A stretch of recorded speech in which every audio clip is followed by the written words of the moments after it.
Hola a todos. Buenos días para amigos de América Latina y buenas tardes para amigas de España. Soy Lupita de TJI. Me encargo de la venta de la línea industrial de TJI de Iberia y hoy tenemos el honor de invitar al señor Javier Lledó de Autop Topografía a darnos un seminario con tema de uso de drones de levantamiento catastral y minería. Nos también está acompañando el ingeniero de solución de TJI Reno. El seminario va a ser en español. Antes de empezar el seminario, permítame hacer una breve presentación sobre Autop Topografía. Autop Topografía es una empresa con más de 35 años de experiencia en el sector de la topografía, GIS, ingeniería, construcción, agricultura y edificación, ofreciendo soluciones a medida con la más alta tecnología para facilitar su trabajo. Ellos ofrecen equipos de topografía y soluciones geoespaciales integradas a medida de sus clientes. El conocimiento de las problemáticas del sector y el trato personalizado y cercano les han consolidado como un referente en el ámbito nacional.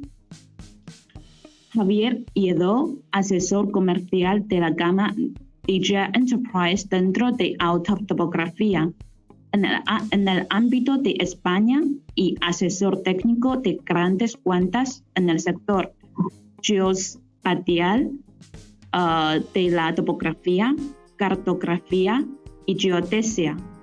Técnico superior de electrónica industrial, con más de 20 años de experiencia profesional en el campo de la medición, ha participado en múltiples proyectos, tales como los ajustes de redes de obra, ejecución de túneles, monitorización de taludes y presas hidráulicas, escaneos 3D de grandes y pequeñas escalas, modelado 3D para aplicaciones de obra civil, industrial, arquitectura y arqueología, levantamientos de batimétricos del fondo marino y más recientemente fotogrametría aérea para la realización de mapeos 3D.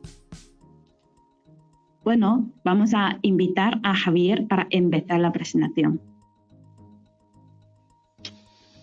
Bien, muy bien. En primer lugar, muchas gracias, Lupita, por la introducción. Bienvenidos a todos y buenas tardes a los que nos veis y nos escucháis desde España. Y buenos días, en este caso, pues a todos los que nos veis y nos escucháis desde Latinoamérica. En general, un fuerte saludo a todos los países de habla hispana. Ya os puedo adelantar que, lógicamente estoy agradecido por vuestra presencia y encantado de compartir pues, con vosotros un agradable rato mostrando pues casos prácticos de usos de drones, en este caso con DJI, con el modelo Phantom 4 RTK, y casos los cuales espero que sean de vuestro interés. Bien, a modo de introducción podemos decir que durante la última década hemos notado cómo se ha incrementado exponencialmente el uso de drones en campos de lo más diverso, lo cual ha derivado en que los vehículos aéreos no tripulados, los UAVs, se hayan convertido en una tecnología contrastada para una gran amplia variedad de aplicaciones industriales, como por ejemplo pues viene a ser la realización de fotogrametría aérea para la topografía, para la cartografía, los estudios de agricultura y usos del suelo, usos para seguridad y vigilancia, evaluación medioambiental, salvamento y rescate, entre muchos otros, y seguro que nuevas funciones encontraremos para estos pequeños robots voladores. En este webinar vamos a tratar un par de casos particulares, como veis en el texto, y son un caso de actualización catastral de una finca rústica y otro para el mapeo 3D de una aplicación de minería. En este caso, bueno, es un vertedero que también ejerce funciones de cantera al mismo tiempo. Entonces, bien, en cuanto al primer caso que nos ocupa, el de la actualización catastral, lo que nos encontramos aquí presente en pantalla es un plano antiguo que ha sido facilitado por la propiedad. Y en este caso, pues la propiedad nos ha solicitado que hagamos una actualización catastral de sus fincas, de sus parcelas, de sus bienes, y para ello pues nos ha facilitado este plano, que como podéis ver pues es un plano realmente antiguo. Ya os avanzo que este plano pues nos ha sido entregado en papel, pero no era el papel original, con lo que bueno, desconocemos bien cuál era la escala original de la cartografía. Bien. De hecho, aparte del plano, pues se nos ha ofrecido información como la ubicación y poquito más. A partir de aquí, pues comenzamos a trabajar y a estirar el hilo de este proyecto, que de hecho pues nos parece muy interesante y muy motivador, puesto que entendemos que fusiona las más antiguas técnicas de realización cartográfica con las de última generación, como es la fotogrametría aérea. Probablemente este plano se haya realizado en el mejor de los casos con un teodolito o un taquímetro óptico-mecánico que haya combinado una mira graduada y mediante la lectura de pues, las estadías superiores, estadía inferior, etcétera, pues se hayan calculado las distancias pues, a través del generador, etcétera. Digamos lo que es la topografía y la trigonometría clásica. O incluso quizás haya realizado mediante una brújula forestal con inclinómetro o algún método todavía más arcaico. En este caso desconocemos esa procedencia, pero en cambio pues nosotros pues vamos a partir de esta base y vamos a utilizar pues la fotogrametría aérea combinada con la tecnología GPS o GNSS. En este plano os muestro aquí en la pantalla un pequeño zoom y remarcado lo que viene a ser las zonas que la propiedad nos indica que quiere que actualicemos catastralmente, las cuales indica que son de su propiedad, ¿vale? Y bueno, pues lo que vemos aquí desde la parcela 43, 44, 45 hasta la 46. Y como dato señalable, pues podéis apreciar a la derecha la fecha o de cuándo está datado este plano. Estamos hablando de nada más y nada menos que un plano de diciembre del 1931. ¿Vale? Así que bueno, pues ha llovido bastante, vamos ya más de casi 90 años desde entonces. Entonces, bien, ¿qué información podemos extraer? Fijaros que tiene una escala que marca 1 o 2.000 metros, ¿vale? Pero que lamentablemente no podemos utilizar esta escala porque desconocemos el tamaño del papel origen y porque en el mismo plano no existe ningún escalímetro, ninguna escala impresa que nos sirva de referencia. Por otra parte, también incluye este plano una tabla de las superficies de las parcelas, donde además se indica el uso, el tipo de cultivo, ¿vale? Puede ser viña, regadío y otro tipo de cultivo que viene expresado en las columnas. Aquí veis la parte derecha de la pantalla ampliado la zona concreta a las 4 parcelas que la propiedad nos ha pedido para hacer la actualización. Fijaros en el marco en rojo donde se nos marca, ya os indico, son 3 columnas que pertenecen a la primera de ellas a las hectáreas, después a las áreas y a las centiáreas. Bien, este plano pensar que está, como hemos comentado, está probablemente desde 1931 y está generado y preparado con instrumentos de medición clásicos. Probablemente las mediciones de áreas no sean las más precisas. Posteriormente vamos a utilizar estas áreas, nos van a servir de utilidad para intentar encajar todo esto en un sistema geográfico. Vale. Ya como anécdota os puedo explicar, si os fijáis en las columnas superiores que aparecen en la tabla ampliada de la derecha, pone clase de cultivo y justo, bueno, está escrito a mano, pero ya os lo indico aquí, pone cuarteras en la primera, luego pone cuartones y luego pone picotines, ¿vale? Aparte de las hectáreas, áreas, etcétera.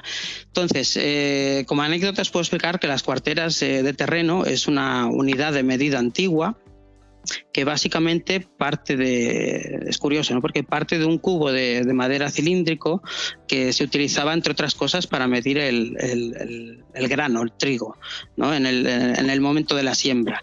Y es un cubo que tiene una capacidad aproximadamente de unos 70 litros. Este cubo se llenaba de grano de trigo y antiguamente, según las medidas de cuarteras de grano, indicaban cuánta superficie se podía sembrar con esos 70 litros de grano, ¿no? Entonces, claro, esto variaba. Si la tierra era muy fértil, pues se podría utilizar menos grano, o sea, la cuartera, tu extensión de terreno era mayor, y si la tierra no era tan fértil, pues necesitabas sembrar más grano y la cuartera era más pequeña. Es decir, es curioso porque es una unidad de medida que no solo marcaba la medida, sino la calidad de explotación de tu terreno, ¿no? Se supone que siempre se contaba con una buena habilidad del sembrador y con una buena calidad del grano, por supuesto. Bueno, a modo de anécdota, ¿no? Estas medidas fueron suprimidas ya con la implantación del sistema métrico decimal, y aún así en algunos ámbitos rurales los campesinos pues aún se entienden o conocen estas medidas, ¿vale? Y ya por último comentamos las cuarteras. Pues una cuartera equivale a 12 cuartones, que es la columna que tenéis a la derecha, y ya a la derecha pues un cuartón equivale a 8 picotines, y así ya tenemos relacionados todas nuestras mediciones. Bien, lo primero que vamos a hacer es, tenemos la necesidad de digitalizar nuestro plano para extraer los perímetros, las superficies de las parcelas, y además vamos a ayudarnos de los caminos existentes. Entonces, para eso vamos a importar el plano en formato digital en AutoCAD, y a partir de aquí en AutoCAD pues vamos a ir repasando y perfilando, vectorizando cada uno de los perímetros y de los caminos que encontremos, que sean de la zona de interés. Entonces, si os fijáis ahora aquí ha cambiado de color, ya he hecho una ampliación en la que he marcado en verde las parcelas y en marrón los caminos existentes.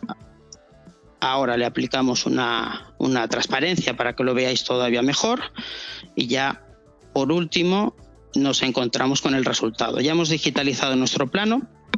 Hay que entender que esta digitalización no está puesta en coordenadas georreferenciadas, y ya os adelanto que de hecho no está ni siquiera orientado al norte este plano.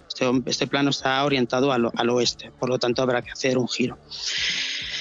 Bien, llegados aquí con esta información, ¿cuáles son los siguientes pasos? ¿Qué necesitamos? Pues mi recomendación en este caso es descargar una ortofoto de la máxima calidad posible. Y en este caso, bueno, dependerá del país en el que os encontréis. En mi caso, en España, pues tenemos el servicio público del centro de descargas del Centro Nacional de Información Geográfica, y aquí dentro pues podemos acceder a las ortofotos del PNOA de máxima actualidad, o sea, las ortofotos del Plan Nacional de Ortofotografía Aérea. Entonces, aquí mediante un gestor web podemos hacer la búsqueda de la zona de interés, indicamos las diferentes capas y tipos de información que se suministran, pues indicamos que queremos descargar la ortofoto del PNOA, y una vez seleccionamos el área, pues sin más descargamos la ortofoto. Después, por otra parte, como tercer elemento clave para preparar el vuelo, para preparar el proyecto, pues vamos a acceder al catastro. Es lógico, lo que nos está pidiendo el cliente, la propiedad, es una actualización catastral, por lo tanto vamos a descargar el catastro actual para compararlo con el plano histórico digitalizado entregado por el cliente, y todo eso puesto sobre una ortofoto de alta resolución. bueno, de alta resolución disponible. En realidad las imágenes actualmente del PENOA, las ortofotos gozan de un píxel, un GS de un tamaño de 25 centímetros. No está nada mal, pero está claro que con nuestro dron Phantom DJI 4 RTK pues vamos a obtener un píxel mucho más pequeño y por lo tanto una ortofoto más detallada. Esta es la página de acceso a la sede electrónica del catastro, desde la que hacemos las descargas y desde donde hacemos también las validaciones gráficas, porque ese será el paso final de este primer caso. Una vez tengamos nuestra nueva medición con las nuevas superficies catastrales, el último paso es entrar de nuevo a la sede electrónica del catastro y hacer la validación gráfica para que quede aceptada y validado. En la sede electrónica del catastro pues es muy sencillo descargar. También tenemos un gestor web a partir del cual seleccionamos las parcelas que queremos descargar y como veis en un recuadro arriba a la derecha en amarillo pues podéis seleccionar diferentes formatos. Yo en este caso lo he descargado en formato DXF para unirlo también a AutoCAD. Bien. Ahora ya, con los 3 elementos nos encontramos de vuelta en AutoCAD. Aquí tengo la ortofoto del PENOA representada, en la que ahora el siguiente paso es importar y añadir, y ya está georreferenciado, porque el catastro se descarga georreferenciado, así que nos aparece directamente los perímetros de las parcelas del catastro. Y ahora ya por último representamos nuestro plano digitalizado. Ya lo hemos orientado al norte, ¿vale? Ahora vemos una superposición y ahora nos queda el escalado, ¿vale? Ese es el siguiente paso que hemos utilizado. Comentábamos al principio, a través de la tabla de parcelas y superficies, vimos cómo se nos expresaba las hectáreas, áreas y centiáreas que había. Entonces, básicamente lo que he utilizado es una de las parcelas como referencia y la he escalado para que coincida con la medida original. Y a partir de aquí, pues he encajado lo mejor que he podido con los caminos como referencia, ¿vale? Teniendo en cuenta pues que la cartografía histórica pues está relacionada con unos medios arcaicos y que probablemente no es muy precisa y que además en 90 años los caminos incluso pueden haber cambiado sustancialmente. Bueno, pero ya tenemos aquí encajado. Fijaros, hacemos una ampliación y vemos en verde todo lo que se ha digitalizado del plano histórico, en amarillo lo que es el catastro actual y de fondo las ortofotos del PENOA. ¿Qué hacemos con esta información? Pues bueno, de entrada lo que hacemos es contrastar que realmente las parcelas que nos ha indicado la propiedad pues son exactamente las mismas de las que hemos descargado el catastro. Eso está bien, si no tendríamos que añadir o descargar más información, pero en este caso pues ya lo hemos cubierto. Y el segundo propósito de esta representación es definir la zona de vuelo. ¿Vale? Entonces la línea que veis de color cian o color magenta pues es la línea que he definido siempre externa en ambos casos, sea catastro o sea plano histórico, pues he definido un perímetro que supere con creces estas zonas de medición. Bien. Ya por último, en trabajo previo, o sea, en preparativos de oficina, lo último que he hecho es este perímetro exportado a KML. Lo he representado en Google Earth para activar las funciones de relieve.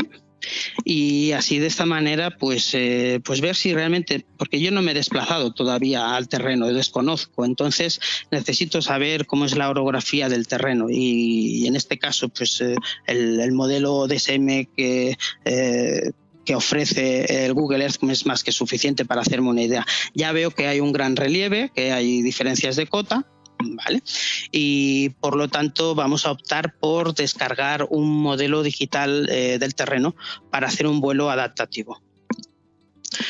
¿Cómo hacemos la descarga de los datos? Bueno, esto es infinidad de maneras. Al final lo único que DJI nos va a pedir en la aplicación GSRTK es un GeoTIFF con datos geográficos y lógicamente con las elevaciones del terreno, ¿no?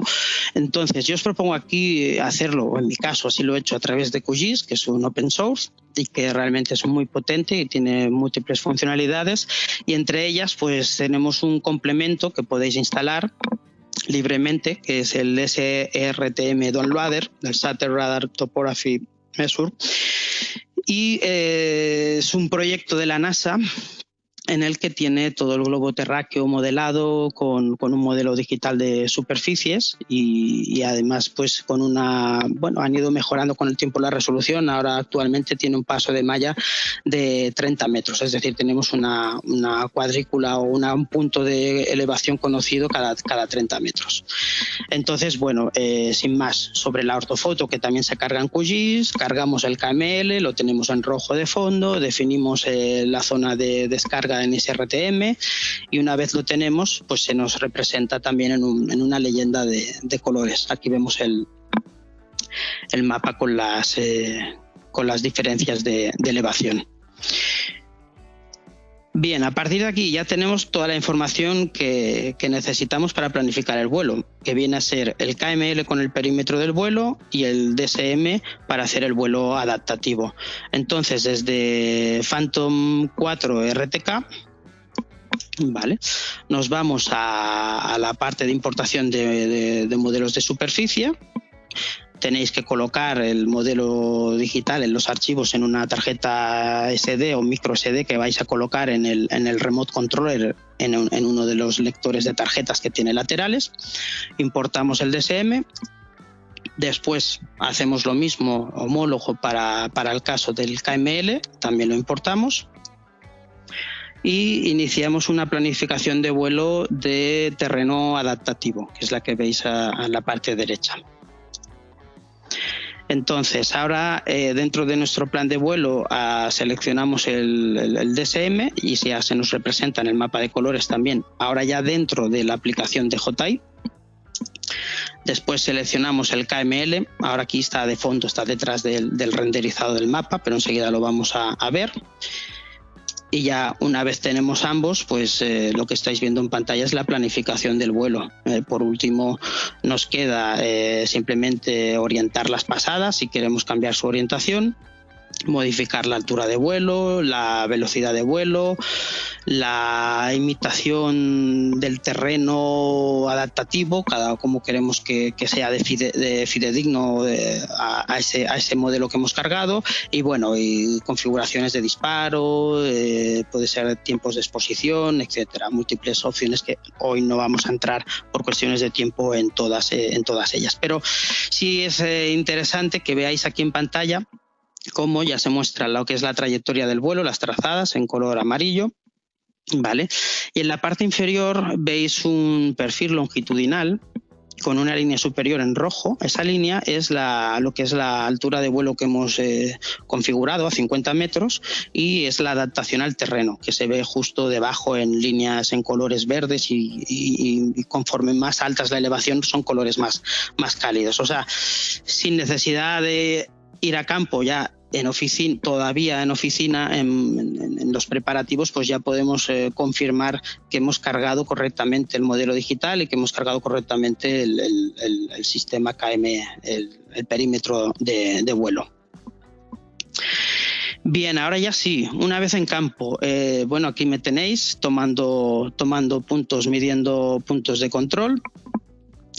En este caso, no son puntos de control, los vamos a utilizar como checkpoint, más bien como puntos de comprobación, ¿vale?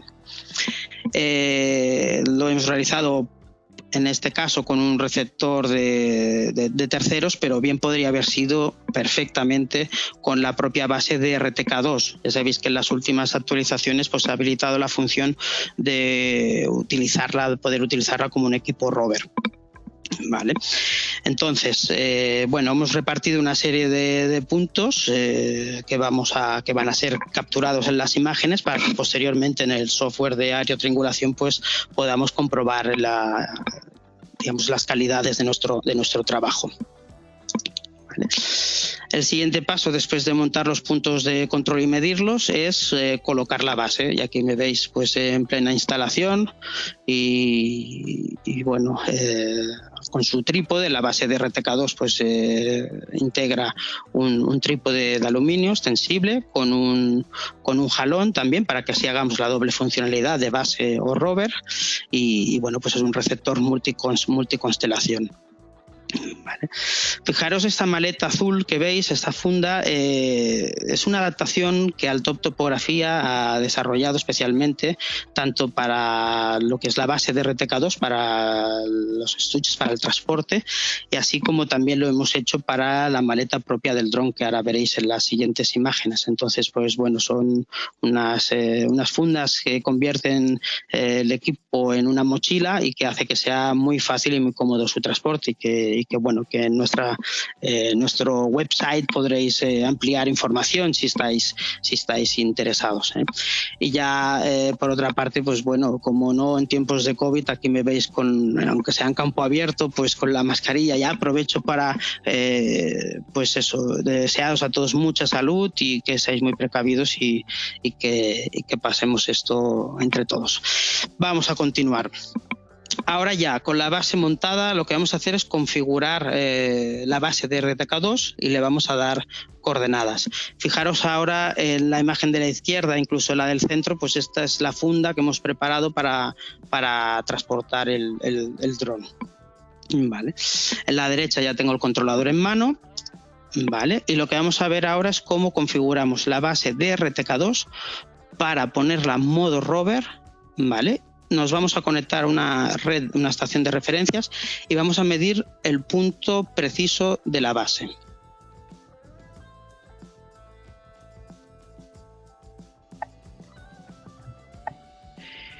Vale, aquí lo que veis estamos haciendo es la conexión, el linking con la base.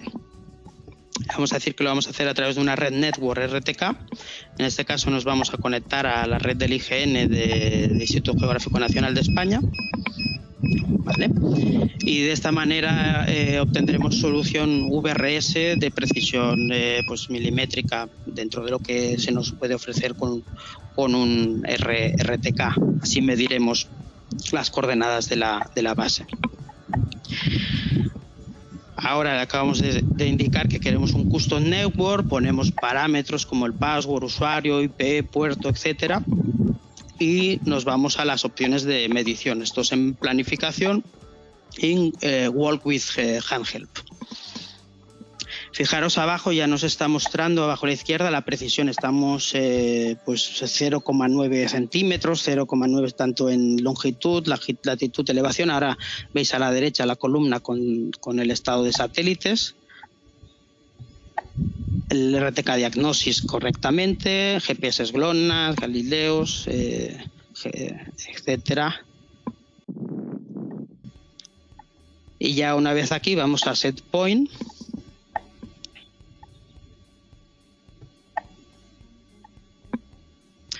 Y medimos. Estamos haciendo una medición promediada a 5 hercios para tener un poco más de precisión.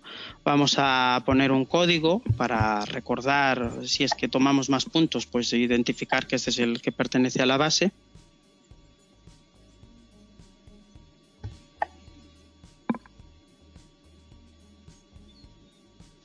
Y medimos un segundo punto solo por comprobación.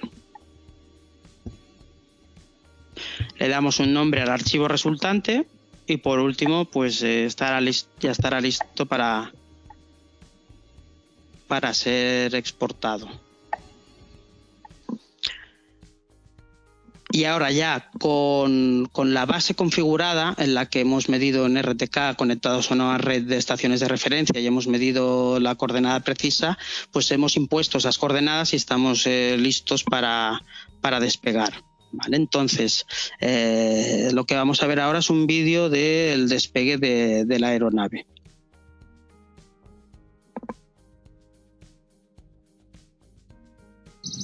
Vale, le doy.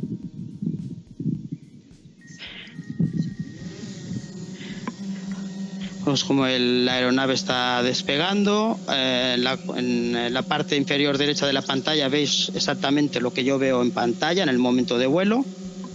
Vale. y lo que hace pues, es subir vertical para aproximarse al primer punto de medición. Entonces vamos.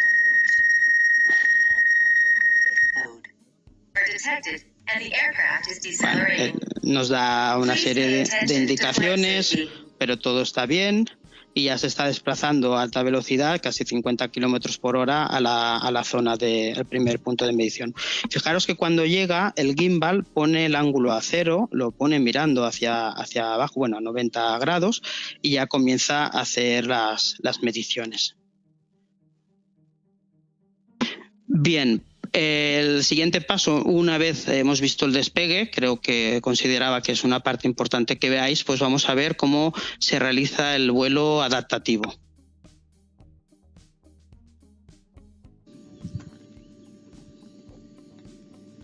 Vale, lo que estamos viendo ahora es más o menos la mitad de esta planificación de vuelo. Fijaros ese fundido negro que se ve en pantalla, eso significa cada vez que toma una fotografía. Además, la pantalla podemos alternarla si presionamos en el recuadro de abajo a la izquierda y vamos a alternarla entre digamos lo que es el Mapbox tipo imagen satelital que tenemos de fondo con las pasadas o lo que vemos ahora mismo en grande, que es el vídeo en tiempo real de la zona de vuelo, lo que se está encontrando el dron. Es interesante, fijaros en el centro, en la parte inferior, el perfil longitudinal, como veis una barra amarilla, nos indica la cota del dron. Exactamente está bajando, ahora en este caso, en este momento está bajando, igual que antes subía, y en la H que vemos que va variando, pues se corresponde, está bajando realmente. Estamos haciendo un vuelo adaptativo a 50 metros. Vale. Entonces, además, arriba a la derecha se nos muestra el tanto por ciento de batería, está con un 72% de batería y una línea horizontal verde que nos muestra el tiempo que queda restante de vuelo. Vale, ya por último, pues nos queda lo que es el aterrizaje. Vamos a ver el aterrizaje del equipo.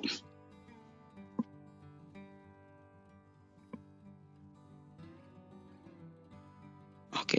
Fijaros cómo está llegando ya a su última pasada y justo cuando termine la última captura de imagen, pues nos va a mostrar un resumen de todas las fotografías, si han estado en fijo, en precisión, y además va a volver rápidamente a la base. Fijaros, se ha completado un 100% del trabajo con 13,37 minutos de vuelo y creo, no me ha dado tiempo a verlo, creo que recordar que eran unas 300 y algo fotografías. Fijaros ahora abajo a la izquierda como la cámara pues está bajando, está llegando de vuelta a la zona de aterrizaje. En este caso en concreto no era una zona plana, estábamos en medio de una pendiente y por lo tanto pues el dron lo detecta y me pide si quiero forzar el aterrizaje igualmente o recogerlo yo en mano, que es lo que hice, es lo que nos aparece aquí ahora. Si él hubiese detectado una superficie totalmente plana, permite aterrizar él solo sin ningún tipo de problema. Bien, una vez finalizados los vuelos, lo que es el preparativo del vuelo, el despegue, el vuelo adaptativo y finalmente el aterrizaje, los 4 vídeos que hemos visto, pues ya hemos terminado nuestro trabajo en campo y estamos pues preparados para procesar toda esta información en oficina. Para ello vamos a utilizar el software de DJI Terra, también lógicamente del mismo grupo, y con el cual pues vamos a obtener unos muy buenos resultados y que nos van a ayudar a resolver nuestro trabajo. Vale. Lo que vemos aquí es la pantalla principal del DJI Terra, donde hemos importado el set de datos. Vale. Y vamos a comenzar. Vamos a ver, haciendo, bueno, una vez importadas las imágenes, tenéis la opción de visualizar los datos o la información que contiene cada una de las imágenes. Podemos ver la latitud, la longitud, la elevación, el estado del yaw, pitch, roll, o sea, de los sistemas inerciales, incluso las precisiones horizontales y verticales. Vale. Después el siguiente paso, aunque no obligatorio porque ya hemos trabajado georreferenciados, pero sí que es pues conveniente a modo de estudio, pues vamos a chequear los puntos de comprobación que hemos puesto en campo, las dianas. Entonces, pues aquí lo que hemos hecho a través de la línea inferior de imágenes hemos ido seleccionando cada una de las dianas que aparecían en uno de los sets de datos, ¿vale? Y hemos importado un fichero con las coordenadas que habíamos medido con el receptor de terceros, ¿vale? Fijaros en la columna de la derecha abajo, por ejemplo, pues nos indica precisión 3D, error de la comprobación de unos 4 centímetros, ¿vale?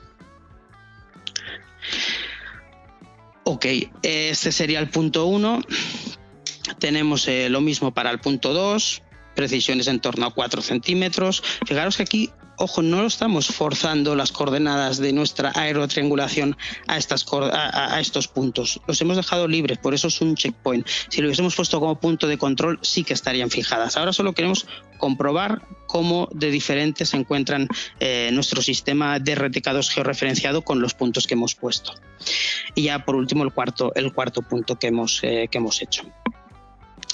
Una vez procesada la aerotriangulación se nos genera un reporte en el que podemos apreciar, en este caso pues tenemos 303 fotos con la utilización de la posición en true, o sea real, con un error medio cuadrático de georreferenciación estimado de 0,017, o sea 17 milímetros, y un tiempo de cálculo de aerotriangulación de 6 minutos. ¿Vale? Es realmente un tiempo muy corto. DJI Terra, la verdad es que es muy productivo y sin necesidad de tener el mejor hardware del mercado, realiza cálculos a velocidades que yo no he visto con otros hasta la fecha con otros softwares, ¿vale? Tenemos un listado de los puntos de comprobación donde vemos pues 3, 1 centímetro, 4, 2, etcétera. Vale.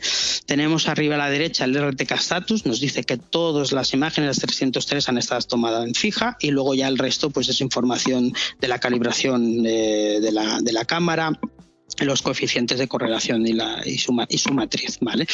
Fijaros en la parte inferior el hardware que he utilizado, siempre se hace un resumen automático del hardware, lo he procesado con mi ordenador, con mi laptop. Es un laptop, no es una workstation. Es un procesador i7 con 20 GB de RAM y disco duro sólido. Está bien, pero es un equipo que creo que debe estar ya para llegar a los 3 años. Así que 6 minutos con un hardware que no es de última generación, la verdad es que está muy bien. Es una opinión. Bien, una vez tenemos la aerotriangulación, el siguiente paso es generar la reconstrucción 2D, que viene a ser pues lo que es la ortofoto y los rasters, ¿vale? Entonces, aquí tenemos también un informe de calidad donde se nos indica que es una escena de mapeo de naturaleza de alta resolución. Tenemos una pequeña demostración, un informe de la ortofoto generada. Tenemos también una representación del raster de elevaciones. También se nos indica que el tamaño del GSD es de 0,14 milímetros, ¿vale? Que la altura media es de 53,9 metros, 54. Fijaros, le indicamos que hiciese un vuelo adaptativo, para eso cargamos el modelo digital, que lo hiciese a 50 metros y hemos obtenido realmente lo que esperábamos, una altura media de vuelo de 53, casi 50 metros. Por eso tenemos un tamaño de píxel muy pequeño realmente. Vale. Los tiempos que ha utilizado aparte de esos 6 minutos para lo que es la densificación, digamos el GSD densificado, lo ha utilizado 4,5 minutos, ¿vale? Y ya para lo que es obtener el raster, otros 7,2 minutos, ¿vale? Entonces el tiempo total de los resultados 2D es la suma de estas tres indicaciones. Se nos muestra también un informe de análisis de recubrimiento, como en este caso pues es más que sobrado, y en color lila pues está la mayoría de la zona de interés, ¿vale? Y ya por último nos queda, bueno, en realidad esto es un un paso adicional. En realidad nosotros lo que queremos hacer es una actualización catastral. Entonces, con los resultados 2D, con la ortofoto, tenemos más que suficiente para seguir generando resultados para trabajar. Pero hemos querido además obtener un valor, entregar un valor adicional como curvas de nivel y algunas coordenadas y elevaciones como valor añadido a nuestro cliente. Entonces, hemos hecho una reconstrucción 3D. En la reconstrucción 3D, como podéis ver arriba a la derecha en el recuadro amarillo, pues se puede imponer sistemas de coordenadas, se puede además hacer a través de su código correspondiente EPSG, y además ya se soportan modelos geoidales, así que podemos obtener resultados con cota ortométrica, lo cual es muy bienvenido y es una gran ventaja. Aquí vamos a, antes de generar la reconstrucción 3D, a indicarles qué tipo de producto queremos obtener y bueno, básicamente pues os comento, hemos indicado que queremos una nube de puntos que además sea en formato estándar, en formato LAS, y que queremos exportar también los modelos 3D que tendrán su mapa de texturas y por lo tanto estarán texturizados, tendrán color, y lo vamos a hacer en un formato también compatible o estándar, que es el OBJ. En esta representación vemos la nube de puntos dispersa, ¿vale? Lo que son los type points, el primer resultado que se genera. En esta otra ya tenemos la nube de puntos densa, y ya en esta última tenemos lo que son los modelos digitales, ¿vale? El mapeo 3D, lo que es la reconstrucción 3D, también viene acompañada de un informe de calidades, ¿vale? Y aquí sí que hay un pequeño cambio en el tiempo, es lógico, para reconstruir 3D consume más recursos. Entonces, en este caso ha tardado, y eso está justo en el recuadro inferior, abajo, ha tardado 228 minutos para hacer la reconstrucción 3D. Bueno, pensar que esto es un tiempo que es desasistido. Tú configuras el sistema, el software y el ordenador y lo dejas trabajar, no tienes que estar ahí pendiente, así que puedes realizar otras cosas. Vale.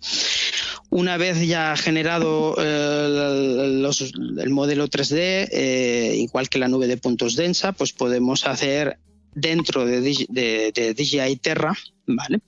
Podemos hacer exportación y medidas, exportación de mediciones. Podemos, por ejemplo, chequear coordenadas. Aquí lo que hemos hecho a través de la ortofoto, pues buscar un pozo o una serie de pozos que había existentes en las fincas, y luego así pues hemos ido y los hemos abierto y los hemos documentado. Así es una de los primeros productos que podemos generar, es la documentación de elementos singulares en esta parcela, y no limitarnos solo a dar la actualización catastral.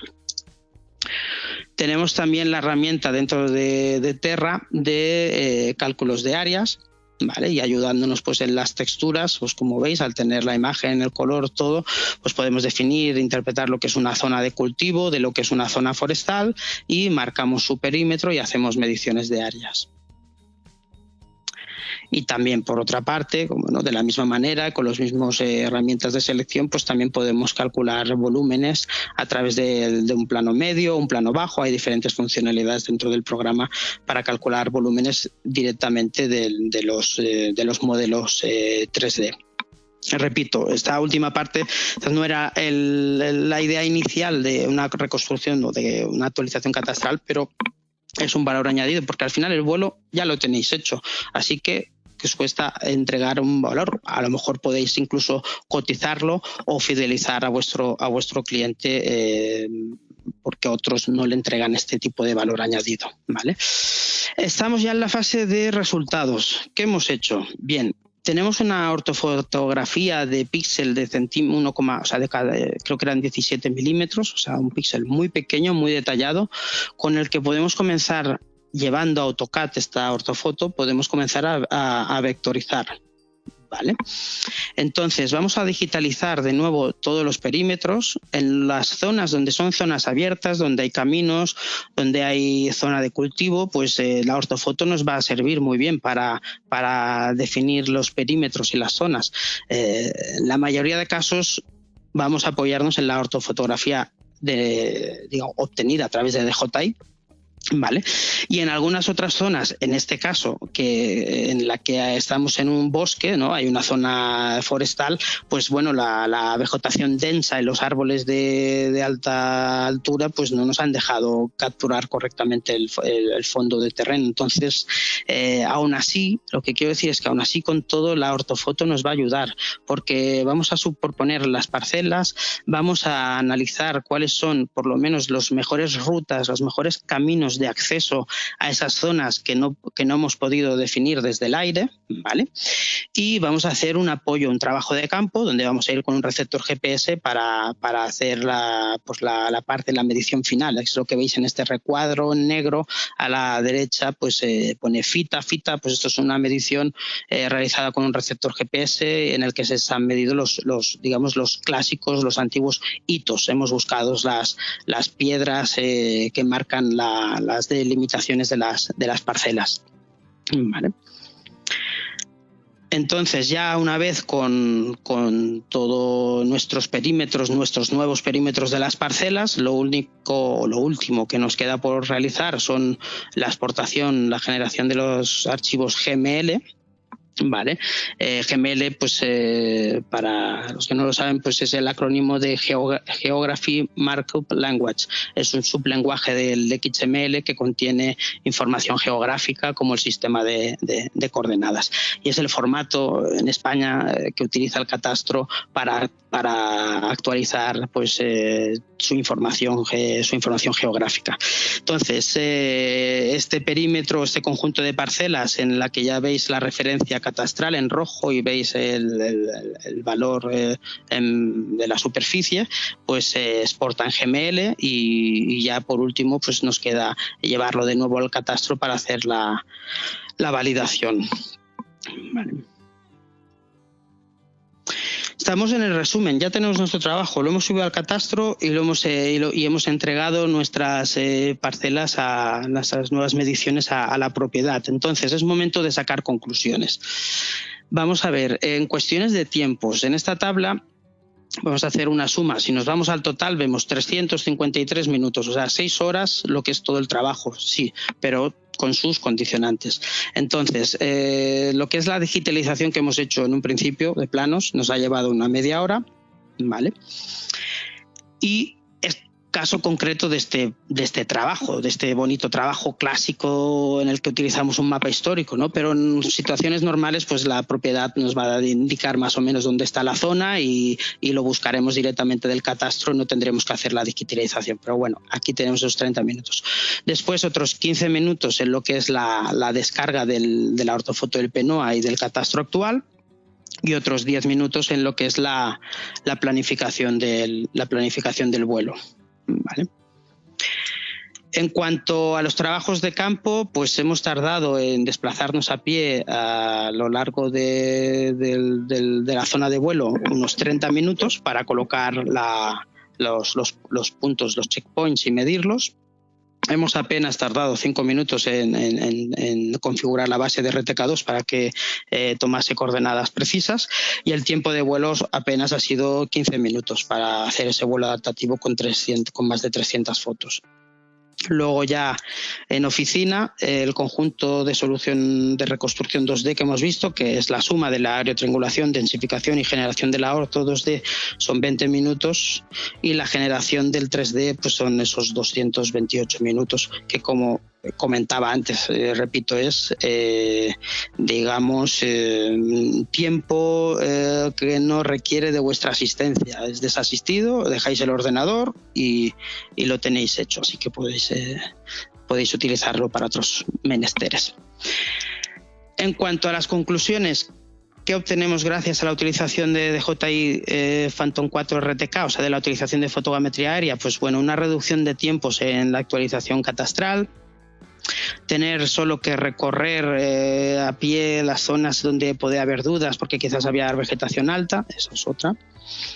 El valor añadido en los datos presentados al entregar a nuestros clientes una ortofoto georreferenciada, ¿vale? Y un curvado y un raster de elevaciones, etcétera.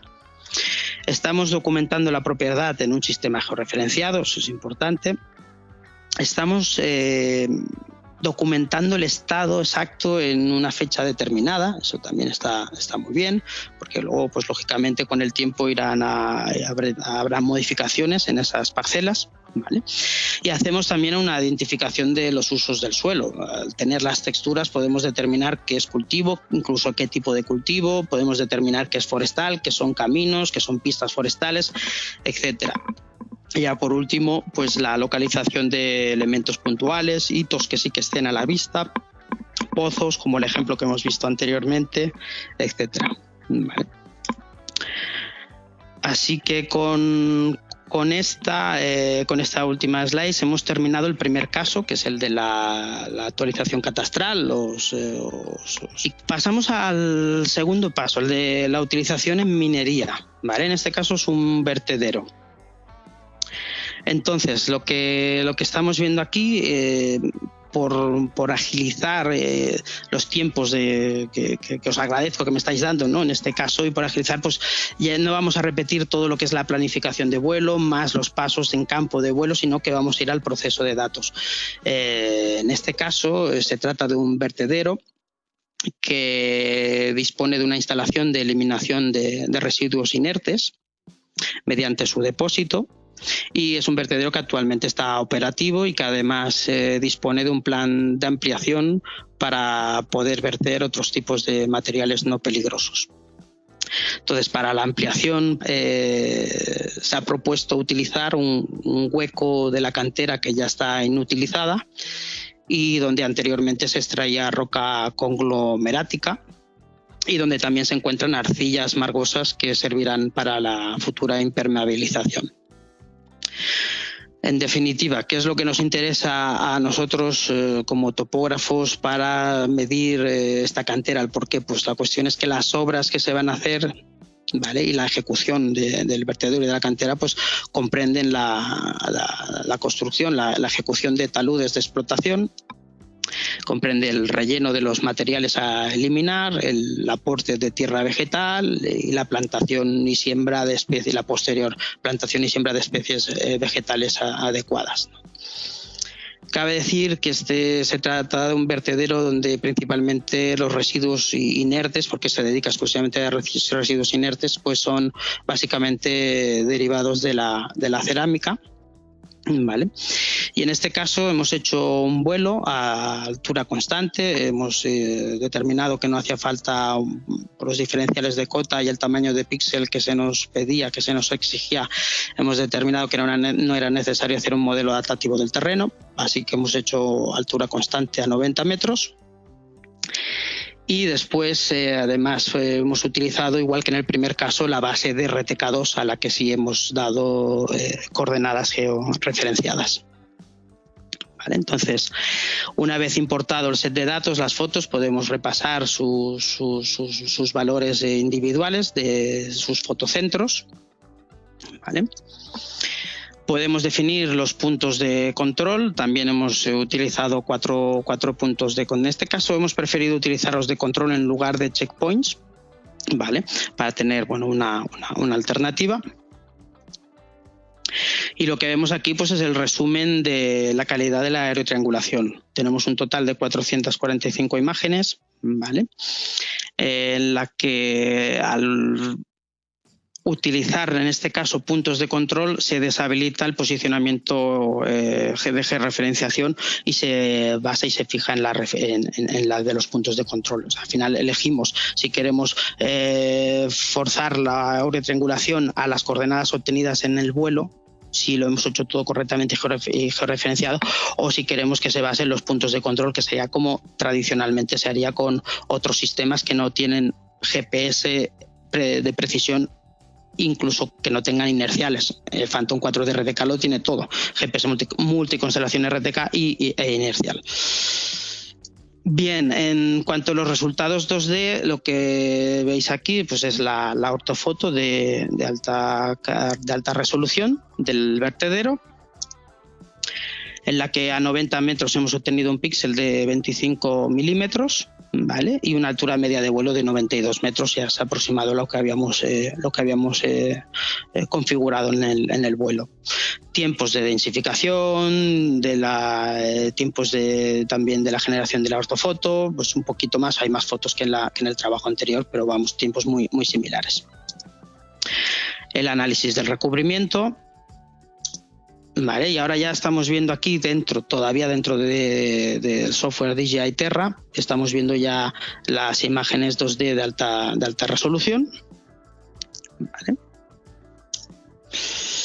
Y vamos a generar la reconstrucción 3D. Entonces, para la reconstrucción 3D ya tenemos aquí mostrando los resultados. Esto que veis en pantalla es una representación de la nube de puntos en color RGB de lo que es una de las zonas del vertedero. En concreto este es uno de los vasos de acopio de residuos, de material. Aquí vemos una imagen más cercana a la nube de puntos para que veáis que no es una imagen continua, que realmente hay separación entre punto y punto, pero es una muy alta densidad y eso es un valor añadido, es un valor indispensable para cálculos de volumetría. Lo que vemos aquí ahora es el modelo digital, digamos el tercer tipo de producto. Hemos hablado de ortofotos, de rasters, hemos hablado de nubes de puntos densas, sí, pero es que DJI Terra además te genera un modelo texturizado, ¿vale? Y es lo que estamos viendo aquí en este momento.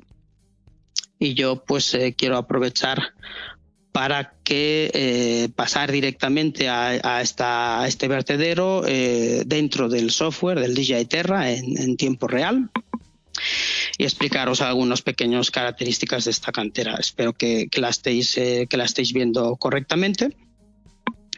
Vale.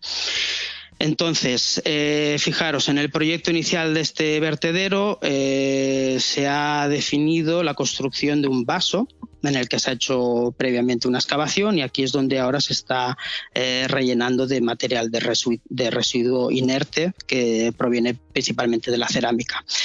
Este residuo llega a través de las vías de acceso, a través de camiones y pasa, por lo que veis aquí, pues es una báscula para el pesaje y el control de tanto de salida como de entrada de material. En esta zona de aquí tenemos uno de los acopios de material, tal como llega del exterior, ¿vale? Y se tiene que hacer una selección. Entonces, para eso tenemos una machacadora, aquí la tenemos, en la que, por ejemplo, vemos aquí una retroexcavadora oruga que va recogiendo, este es otro de los acopios, va recogiendo material y los pasa, aquí hay un proceso de selección y digamos se hace un reciclaje de la parte aprovechable de este material, convirtiéndolo en subproductos, ¿vale? Entonces, básicamente se realiza un seleccionado para reciclaje y así obtener, en este caso, arenas cerámicas y gravillas o grava cerámica, entre otros. Y también se extrae al mismo tiempo material para el relleno y las zahorras de la construcción del nuevo vaso. En realidad hay proyectado en esta zona de aquí un futuro vaso para contener más vertido. Entonces las tierras que se van sacando pues se utilizan también y se comercializan para realizar los vertidos, para realizar las zahorras y los terrenos, ¿vale? Fijaros la capacidad y sobre todo la potencia y la calidad del 3D. Estamos en 2D, ¿vale? Pero vamos a moverlo. Fijaos como apenas en un vuelo, en este caso han sido 20 minutos de vuelo, tenemos pues la totalidad de la cantera modelada y con un nivel de detalle, pues la verdad es que asombroso. ¿Vale? Podemos apreciar todas las texturas, fijaros incluso aquí estos New Jerseys, lo bien que han quedado. Bien, aquí comentaba, entonces la grúa, la oruga, la retro va alimentando la machacadora y dentro de la machacadora pues va generando subproductos que también son comercializados. Si vamos a otra zona se puede apreciar muy bien la diferencia. Aquí tenemos, es que es es tal calidad la captura de imagen y el modelado que podemos discernir entre lo que son arenas, que vemos aquí a la izquierda, arenas cerámicas, y a la derecha, que es un grano más grueso, lo que son las gravas. Vale. Entonces, aquí tenemos un área, digamos, de acumulación, de acopios, de materiales. Vale. Y por último, haciendo mención sobre lo que es el vaso de vertidos, pues bueno, comentar que el material del vertido se compacta y finalmente se regenera la zona con tierra vegetal. Vale, que casi no existe en este tipo de vertido inerte, casi no existe materia orgánica, apenas se estima que solo el 1,5% de la materia del vertido inerte es tierra vegetal, dice, por lo que la generación de biogás o de gases es realmente baja. Aún así, se incluyen y se ha instalado una serie de tubos de extracción, son tubos de eliminación de gases como el dióxido de azufre, dióxido de nitrógeno, óxidos de nitrógeno, etcétera, benceno, monóxido, para evitar posibles explosiones. Por aquí tenemos más tubos, son tuberías de extracción de gases. Luego, además, también, bueno, dentro tiene una capa al fondo impermeabilizadora que recoge los residuos, las aguas, y aquí tenemos lo que es la balsa. Es una balsa de recogida para la evacuación de las aguas y los lixiviados que se generan, ¿vale? Y que posteriormente pues tienen que ser tratadas aparte. Después también en la construcción pues se ha proyectado unas zonas de derivación de aguas naturales, ¿vale? De recogida de lluvia, para que no caigan directamente en la zona de vertido, ¿vale? Pero esto, bueno, posteriormente esta zona va a ser modificada. Y bueno, pues un poco es un resumen de lo que es pues este vertedero en sí, pero fijaros, a mí lo que más me gusta y me impresiona es la calidad del resultado 3D. A partir de aquí podemos sacar cualquier tipo de medición. Entonces volvemos a la presentación. Tenemos un informe de resumen en el que indica pues, que ha tardado 204 minutos en hacer la reconstrucción 3D, un tiempo muy similar al que utilizamos también en la aplicación catastral. Ya con los modelos digitales, con las nubes de puntos, podemos en CAD crear nuestra cartografía, nuestros planos, curvas de nivel, etcétera. Y por último, que es el propósito principal de este proyecto, de este trabajo, pues podemos realizar cálculos de volúmenes. Entonces aquí pues tenemos ejemplos de cálculos de volúmenes, en este caso por mallas, bien se podía haber hecho por perfiles o por otros métodos o por diferentes de triangulación. Pues hemos calculado acopios de grava cerámica y acopios de arena cerámica. Ya en modo, digamos, en fase de conclusiones, pues en cuanto a los tiempos, fijaros, la planificación del vuelo, un vuelo 2D ha sido realmente sencilla y en 10 minutos lo teníamos. La colocación y medición de los puntos de control apenas 30 minutos, pero es que además en el caso de las canteras, vertederos, normalmente si hay que hacer un seguimiento cada X tiempo hay que volver a medir. Muchas veces se dejan ya una serie de puntos fijos en elementos naturales, en rocas, en puntos, para que así no tengas que volver a ponerlos. Así que es un trabajo que haces solamente la primera vez y que no es del todo indispensable. Yo siempre recomiendo poner 1 o 2 puntos, algún punto de control. Siempre no está de más, ¿vale? Pero podemos trabajar, como vamos a trabajar directamente con la base de RTK2, vamos a estar georreferenciados. El tiempo de vuelo en este caso es un poquito más que el trabajo anterior, son unos 20 minutos, pero viene a ser el uso de una batería, así que realmente todo lo que se nos ofrece a cambio por un solo vuelo es que no tiene comparación con la topografía convencional. Y ya en oficina los resultados 3D pues han sido 30 minutos y 200 minutos el resultado 3D. Viene a ser un trabajo de menos de 5 horas. Como conclusión, pues tenemos una gran reducción del tiempo de medición respecto a las técnicas tradicionales de topografía, es decir, ir con un GPS, ir con una estación, etcétera. Obtenemos a su vez una más alta densidad de puntos de lo que haríamos, por supuesto, con un levantamiento convencional. Por lo tanto, tenemos más detalle del terreno. Podemos identificar los materiales gracias a la alta calidad de las texturas, como hemos visto, saber lo que es desecho, lo que es grava, lo que es arena, etcétera. Un cálculo más preciso de los volúmenes. Hacemos y conseguimos además una documentación actual en una fecha determinada. Nos permite seguir el control de explotaciones y, como no, también aporta seguridad, porque todo allá donde no tengamos que estar presencialmente midiendo, pues es riesgo que elimina nuestra persona. ¿Vale? Comentar que, bueno, estas son las conclusiones y que, llegados aquí, pues estamos ya a la finalización de la presentación. Ok, muchas gracias, Javier, y muchas gracias por el tiempo de todos los participantes, de los amigos de España y América Latina. Muchas gracias, Javi. Muchas gracias, Lupita, y muchas gracias a todos los asistentes, y bueno, pues desear que hayáis pasado un buen rato y que os haya parecido interesante y de utilidad, y que, bueno, pues me tenéis disponible en mi correo electrónico, mi número de teléfono, nuestro website, y todo lo que necesitéis estaremos para ayudaros. Muchas gracias y un saludo.